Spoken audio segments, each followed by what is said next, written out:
ఇటీవలే ఖైరతాబాద్ ఎమ్మెల్యే దానం నాగేందర్ ఒక ఇంటర్వ్యూలో సంచలన వ్యాఖ్యలు చేశారు.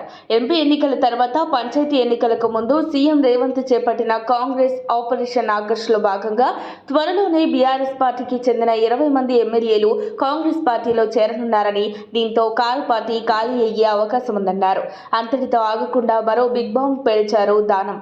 బీఆర్ఎస్ ని కేసీఆర్ విధానాలే ముంచినట్లు తెలిపారు. మాజీ మంత్రి కేసీఆర్ అల్లుడు హరీష్ రావుతో బీజేపీలో చేరటానికి కొందరు ఎమ్మెల్యేలు ట్రై చేస్తున్నారని బాంబ్ పేల్చారు. గత కొంతకాలంగా హరీష్ రావు బీజేపీలో చేరుతున్నారని ప్రచారం జోరుగా సాగుతోంది. ఈ నేపథ్యంలోనే దానం నాగేందర్ ఇలాంటి వ్యాఖ్యలు చేయడం తెలంగాణ రాజకీయాల్లో బీఆర్ఎస్ వర్గాల్లో హాట్ టాపిక్ గా మారింది. అయితే ఇదే సందర్భంలో హరీష్ రావు ఇప్పటికే పార్టీ మార్పుపై పలుమార్లు స్పందించారు.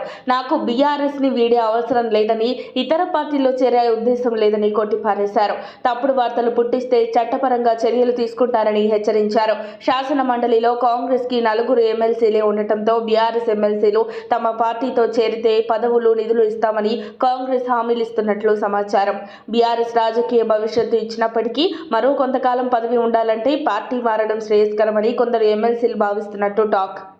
అందులో భాగంగానే కాంగ్రెస్ తీర్థం పుచ్చుకునేందుకు పలువురు సిద్ధమవుతున్నట్టు తెలిసిందే. ఇక హరీష్ రావు మాత్రం పార్టీ మారరని చెప్తున్నా ప్రచారం మాత్రం ఆగట్లేదు. మరి కారుకు తన్నీరు హరీష్ బ్రేక్ చెప్తారా లేదా అన్నది కాలమే నిర్ణయిస్తుంది.